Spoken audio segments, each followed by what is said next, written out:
Hello, ladies and gentlemen. This is Roberto Park with Innovative Sports Training. Time for another health detective talk today. I've taken a few days off and I'm back in the saddle now. Today I'm going to talk, it's going to be a really quick lesson on weight loss. This is kind of a Cliff Notes version, you might say.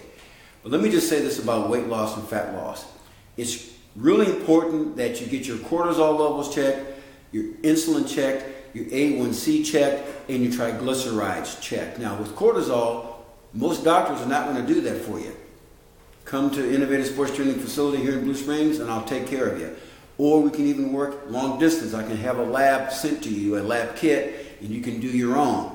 And what it is, basically you take it 4 times a day, morning, noon, afternoon, and evening before you go to bed, and that will test the rhythm, circadian rhythm of your cortisol elevations or depressions. It should be high in the morning and low in the evening, because that typically, when cortisol levels are thrown off, it affects your insulin levels. It also affects your blood sugar levels. And insulin and blood sugar, when they're too high and erratic, that makes your body hold on to more fat. Well, let's talk about this today. This is the Cliff Notes version. Increase your protein intake.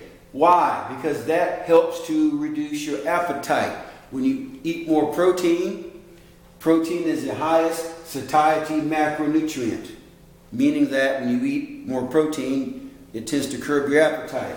Increase your fiber intake. Fiber also will help really fill you up and reduce your appetite. Plus, it's good for your bowel movements. It helps clean you out. So, hope that's not too crude for some of you, but it does. It's good for that. Increase your fat intake. Mainly omega-3 fats, minimal amount of omega-6 if possible.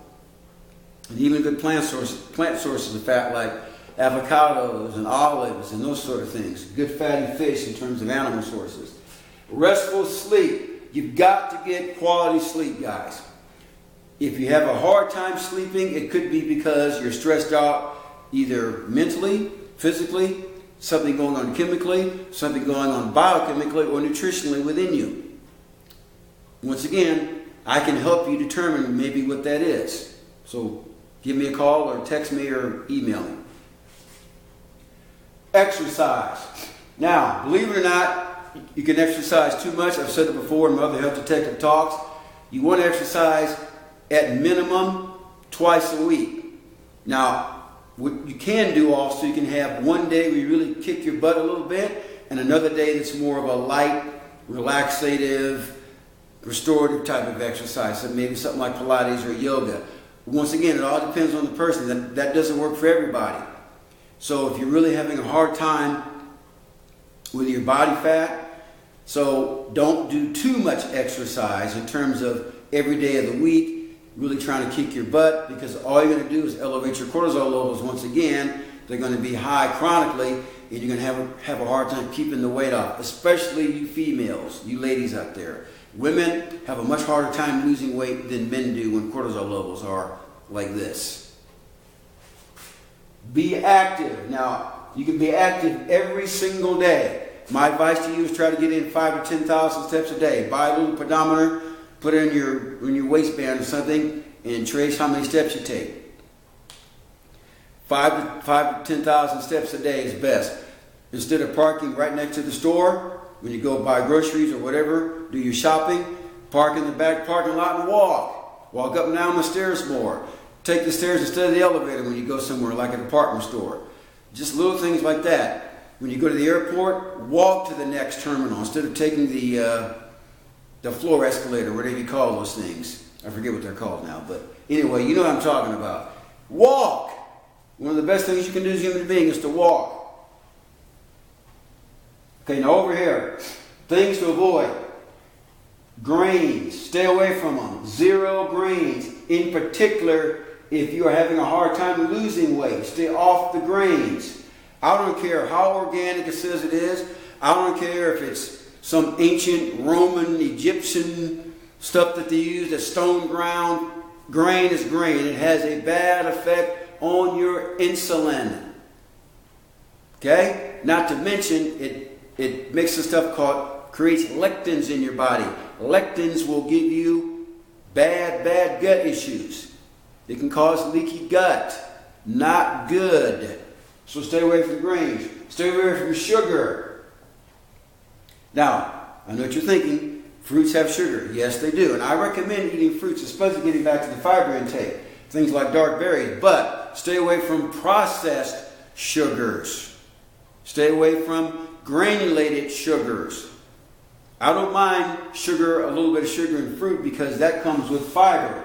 And fiber, when you eat fruit, fiber helps to negate some of the ill effects of sugar. That's why I'm a big proponent of dark berries, raspberries, blueberries, those types of berries, because they're high in fiber and they have just a little bit of sugar in them. Stay away from dairy products. Now, the only dairy that I consume personally is I have grass-fed butter and some fermented aged cheese. That's it. That's it. I don't drink milk. I don't believe human beings should be drinking another animal's milk. Period. Stay away from it. Milk is not good. Now, that's a controversial topic even among nutritionists, dietitians, and holistic people like myself. There are some that you talk to, they say that, okay, eating or consuming milk straight from a cow is good. I say no. It's better than homogenized milk, yes, but it's still an issue. We are not meant to consume another animal's milk, so I will stay away from that. I call these the three devils. The three devils. Stay away from the three devils. Guys, if you incorporate this into your system, like I said, this is more of a Cliff Notes version, I think you'll have great success. In fact, I know you will, but you've got to be disciplined about it. And I can help you with that. So please contact me. We can set up an appointment and meet. My number is 816-405-7703. My email is rwpsports@yahoo.com. Take care. God bless. Bye-bye.